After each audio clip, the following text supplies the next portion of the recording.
If you have filed an I-130 petition for a family member or are planning to do so, the information that follows could significantly extend your waiting period by years, as a recently signed executive order is now introducing substantial delays in the processing of family-based green cards, impacting millions of families across the board. And it is crucial not to overlook this development because lack of awareness could result in prolonged separation from loved ones, far beyond what might have been anticipated.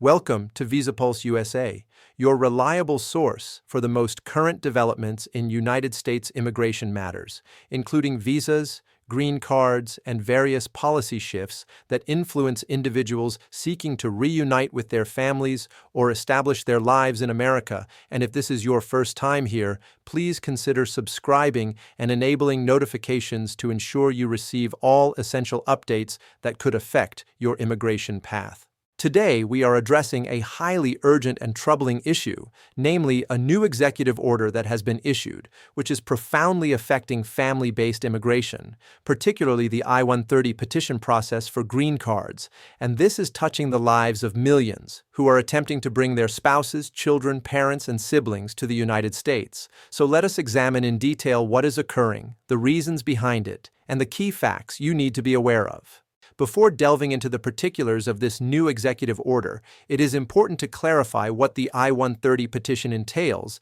and its significance in the process, as the I-130, formerly known as the Petition for Alien Relative, is the document that United States citizens and lawful permanent residents submit to verify their relationship with a family member overseas who wishes to immigrate to the United States, serving as the initial step in the family-based green card procedure. And upon approval by USCIS, it confirms the existence of a qualifying family connection, after which the family member proceeds either to the National Visa Center for consular processing if they are outside the country, or files for adjustment of status if they are already legally present in the United States. The I-130 holds critical importance because without its approval, the family member cannot advance with their green card application, and for immediate relatives such as spouses, unmarried children under the age of 21, and parents of United States citizens, visa numbers are readily available, allowing the process to advance more swiftly.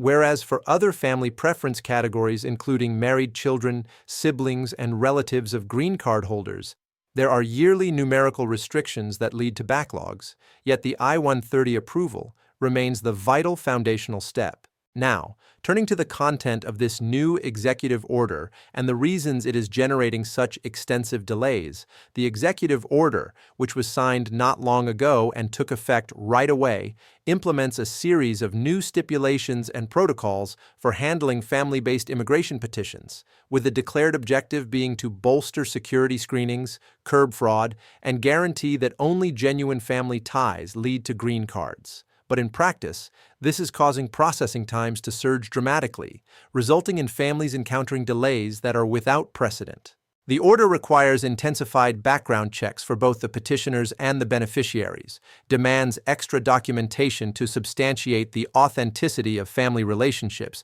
establishes new interview mandates for certain categories that did not previously require them, heightens examination of petitions that were approved in the past with the potential for reopening those cases, and shifts USCIS resources toward enforcement efforts, thereby reducing the number of officers available for handling pending applications. The primary consequence is on the processing durations for newly submitted I-130 petitions, as even prior to this executive order, USCIS was contending with existing backlogs, with processing times for I-130 petitions varying from 10 to 18 months based on the service center and the type of relationship involved. But now, with the introduction of these new requirements under the executive order, specialists are forecasting that processing times might readily double or even triple, and some immigration lawyers are advising their clients to brace for wait times of 2 to 3 years merely to obtain initial approval of the I-130 petition, which is devastating for families already apart and eager to reunite, such as a United States citizen who has recently married someone from abroad, where instead of anticipating a 1-year wait to bring the spouse to America, the timeline could stretch to 3 years or longer, or for aging parents seeking to join their United States citizen. Children, where these delays might mean they do not live long enough to see approval, underscoring the immeasurable human toll of such postponements. Another key effect stems from the enhanced background check obligations, as under this new executive order, both the United States citizen or permanent resident petitioner and the foreign national beneficiary are subjected to broadened background investigations that exceed what was formerly mandated, including more thorough criminal history searches across various databases, financial background assessments to confirm the petitioner's ability to support the beneficiary without dependence on public benefits, social media reviews where officers examine the online activities and presence of both individuals, employment confirmations to validate the petitioner's work history and current job status, and in certain instances, even neighborhood inquiries where USCIS might reach out to neighbors or perform on-site investigations, all of which consume considerable time to finalize and also open up more avenues for minor discrepancies to prompt requests for further evidence or outright rejections, for instance. If something posted on social media in the past could be viewed as contentious, it might now integrate into the immigration record and potentially hinder or endanger the case. The third notable alteration pertains to the requirements for documentary evidence. As in the past, for uncomplicated cases like a United States citizen petitioning for a spouse, the necessary paperwork was comparatively limited, requiring proof of citizenship, evidence of the marital bond such as a marriage certificate, and documentation that any prior marriages were legally ended.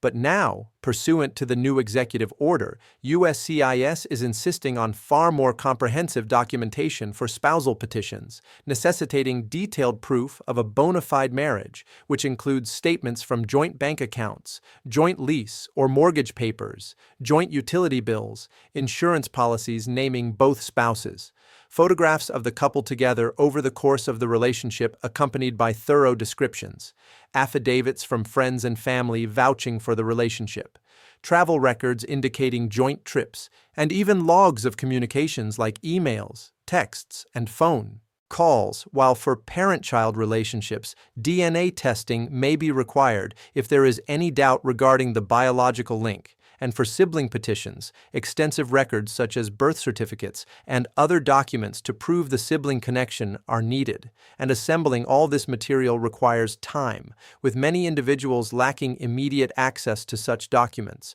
particularly if they originate from nations with inadequate record-keeping practices. The fourth substantial repercussion is the imposition of mandatory interviews for categories that did not necessitate them before, as prior to this executive order, USCIS had already broadened interview requirements for numerous family-based petitions, yet there remained categories where interviews were waived, especially for clear-cut cases. But under the new order, almost all I-130 petitions will demand an in-person interview with the petitioner, presenting a massive logistical hurdle for USCIS since they must arrange hundreds of thousands of extra interviews without the infrastructure to handle them promptly, as field offices are already burdened with interview backlogs. And incorporating this mandate implies that even following a preliminary review and approval of the I-130, individuals will face waits of months or over a year for an interview slot,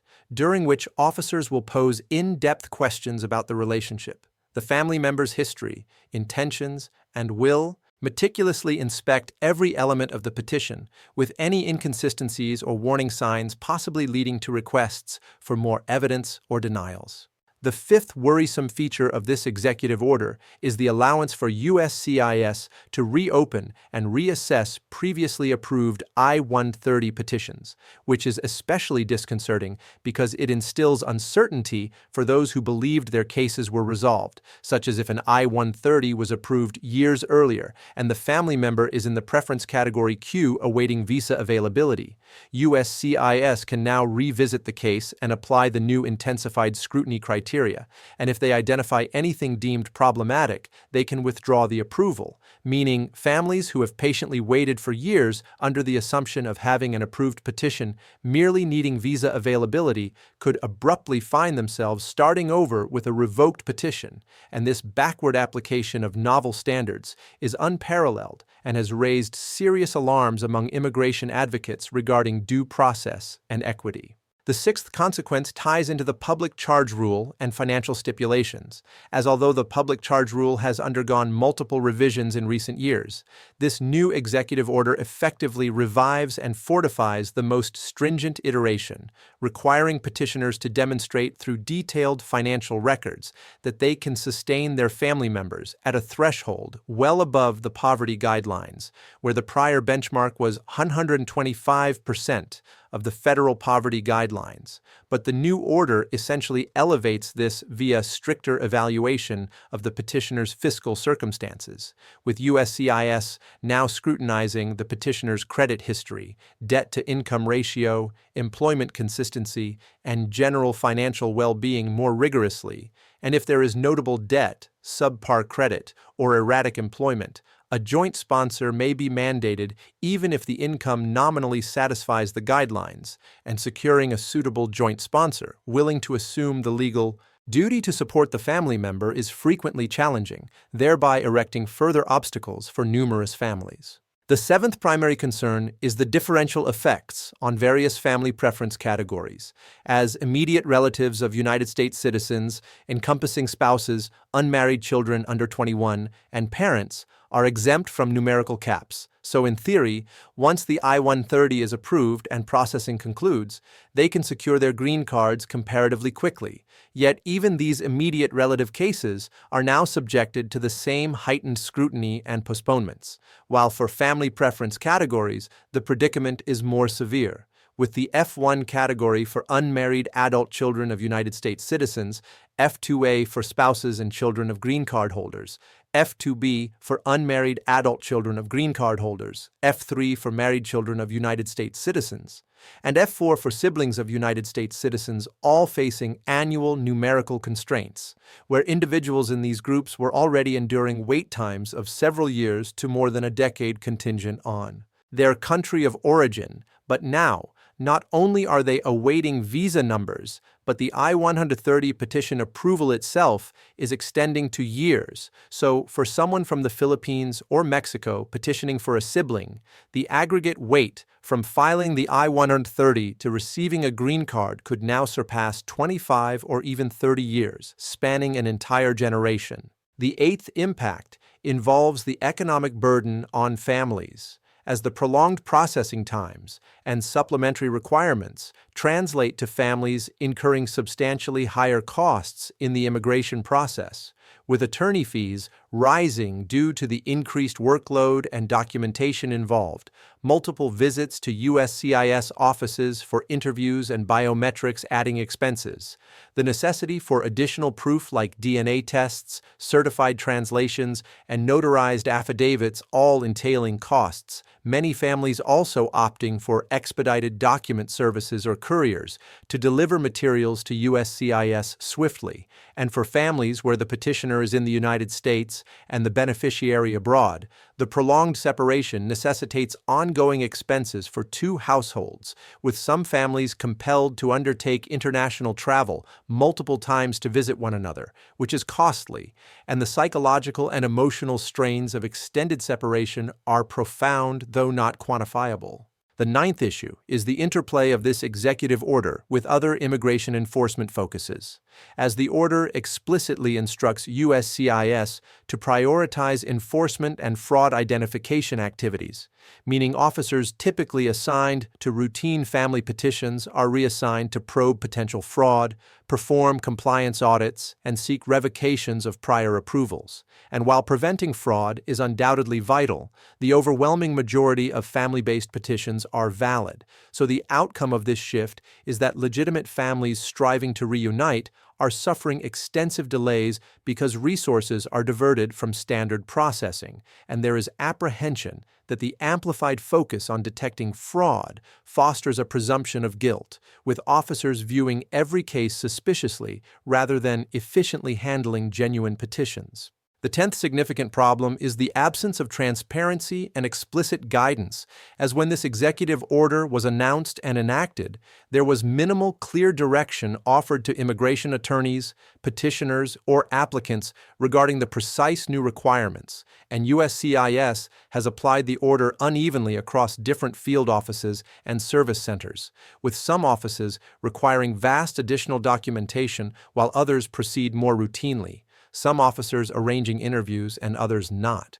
This variability breeds confusion and renders it impossible for families to anticipate expectations or adequately prepare their cases, and immigration attorneys report discovering the new stipulations through experience, as their cases receive requests for evidence or denials referencing the executive order. This deficiency in clear published instructions contravenes fundamental tenets of administrative law and fairness. For those impacted by these modifications, the first and foremost action is, if planning to submit an I-130 petition, to proceed without delay, as although processing times are lengthening, it is essential to enter the queue, with each day of hesitation adding to the total timeline. Second, when submitting the I-130, incorporate as much documentation as feasible from the outset, avoiding mere submission of the bare minimum, and including thorough evidence of the relationship, financial solidity, and any other elements that affirm the petition's legitimacy, as a more thorough initial filing reduces the likelihood of requests for additional evidence that prolong the process by months. Third, maintain detailed records of all aspects related to the case, such as copies of submitted documents, tracking details for mailings, notes from USCIS phone interactions, and screenshots of online case status. Fourth, contemplate engaging an experienced immigration attorney as well self. Filing an I-130 is feasible. The added complexities and intensified scrutiny make professional assistance invaluable for enhancing success rates and evading errors that could delay or jeopardize the case. The 11th key aspect is comprehending rights and alternatives, as if a petition is delayed or denied, or if the case exceeds posted processing time significantly, an inquiry can be submitted to USCIS via their website or case status service, and if no response or action follows, filing a writ of mandamus in federal court to compel USCIS to process the case may be possible, though this legal step necessitates attorney support and has proven effective in instances of unreasonable USCIS delays. And if a petition is denied, there is usually the option to file a motion to reconsider or reopen, or in some situations, appeal to the Administrative Appeals Office. And grasping these options along with their strict deadlines is essential, as many individuals abandon efforts post-denial unaware of available remedies. The 12th factor is the potential for challenges or alterations to this executive order, as immigration advocacy groups, civil liberties organizations, and certain congressional members are already voicing opposition, with legal suits filed contending that the order infringes on due process, oversteps executive powers, or clashes with current immigration laws, and these challenges will require months or years to navigate the courts, but elements of the order could potentially be invalidated or adjusted. Moreover, a shift in political administration or new congressional legislation could overturn or alleviate the order's effects. Yet planning life around hypothetical future shifts is inadvisable, necessitating engagement with the present circumstances while monitoring relevant developments. The 13th point addresses the disproportionate effects on specific communities, as certain immigrant groups are bearing a heavier burden from these changes, with countries already experiencing lengthy backlogs in family preference categories, such as India, China, Mexico, and the Philippines seeing their wait times prolonged further. Communities where extended family bonds hold cultural significance, including many from Asia, Latin America, the Middle East, and Africa, are especially impacted by delays in sibling and married children categories, and mixed-status families with some members as United States citizens or green card holders, and others undocumented or in complex scenarios may have anticipated pathways like registry or legalization programs,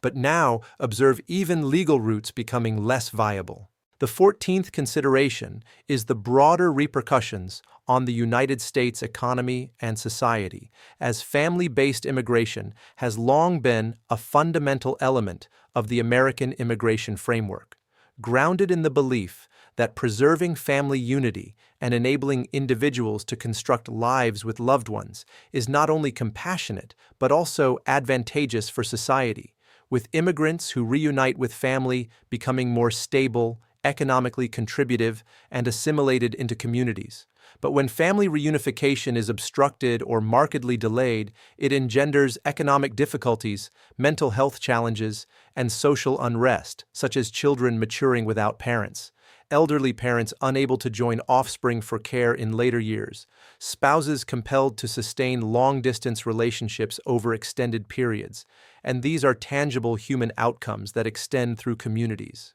The 15th essential point is sustaining the case during waits. As for those with filed I-130 petitions now confronting lengthened timelines, keeping the case active and current is vital, with any address changes for the petitioner or beneficiary requiring immediate notification to USCIS using Form AR11 or online account updates, and any alterations in marital status, births of children, criminal arrests or convictions, or other significant circumstance changes must be reported to USCIS, as neglecting updates can cause missed notices, petition denials, or later complications. Additionally, prompt responses to any requests for evidence or USCIS notifications are imperative, given the rigid deadlines that, if missed, can trigger automatic denials. The 16th factor involves the emotional and mental health ramifications of these delays, as separation from family for years is psychologically crushing, with depression, anxiety, and stress-induced health issues prevalent among those enduring extended immigration procedures, and acknowledging these effects and pursuing support is important, with many communities offering support groups for immigration process participants, mental health therapy proving beneficial, maintaining connections via video calls, messages, and possible visits crucial for relationship preservation, and some families finding value in establishing small objectives and marking process milestones instead of fixating solely on the distant final result. The 17th point entails exploring substitute options if the family-based pathway is entirely impeded or excessively protracted, as depending on circumstances, other visa types might merit consideration. For example, if a spouse possesses specialized expertise, they could qualify for an employment-based visa like H-1B or an employment-based green card, potentially faster in specific instances. Or if a child exhibits exceptional academic or artistic talent, they might meet criteria for merit-based initiatives. Or if the petitioner is a business proprietor, family members could be brought as employees under certain business visa categories, though these alternatives are not universal and carry their own prerequisites and constraints, making consultation with an immigration attorney advisable to assess all feasible avenues rather than committing to a single prolonged path. The 18th concern highlights the humanitarian implications for vulnerable groups, as some reuniting families include refugees, asylum seekers, or those escaping peril, and the delays from this executive order could leave individuals in genuine danger, stranded in hazardous environments for additional years awaiting petition processing, with children separated from parents long-term, possibly experiencing developmental and psychological damage, elderly parents needing medical attention or family aid potentially not enduring the extended waits,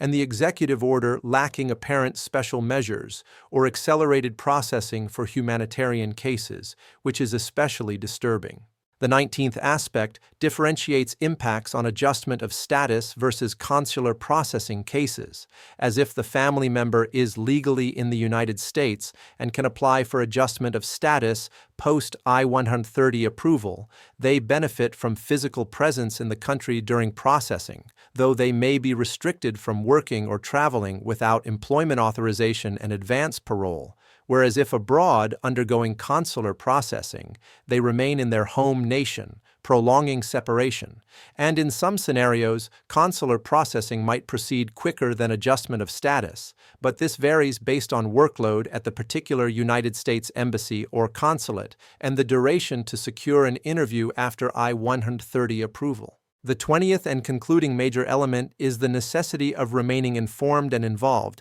as immigration policy evolves quickly, with today's realities possibly shifting tomorrow. So follow dependable immigration news sources, including USCIS declarations, respected immigration law entities like the American Immigration Lawyers Association, advocacy organizations, and channels such as VisaPulse USA that deliver precise, prompt information, exercising caution against misinformation on social media where inaccurate or obsolete details are often circulated, and upon learning of policy alterations, confirm them via official channels or attorney consultation, also contemplating participation in advocacy if passionate about the matters, such as contacting congressional representatives to voice concerns over family separations and immigration delays, and supporting groups advocating for equitable immigration policies, as individual voices contribute and collective efforts can shape policy. This has been a thorough examination of how the new executive order is instigating enormous delays and profound effects on family-based I-130 green card petitions, representing one of the most notable alterations to family immigration policy in recent years, influencing millions striving merely to be with their loved ones through the blend of amplified scrutiny, added documentation demands, compulsory interviews, and resource reallocations, leading to exploding processing times, and families must ready themselves for far lengthier waits than expected, with the essential steps being to file promptly, submit comprehensive documentation initially, seek professional legal aid, and stay abreast of rights and options. And though the circumstances are aggravating and heart-wrenching for many, persistence is key, continuing to advance the case, responding swiftly to requests, and upholding resolve to achieve family reunion. That concludes today's vital update on the substantial delays in family-based I-130 green card processing stemming from the new executive order. And while this is challenging news for numerous individuals,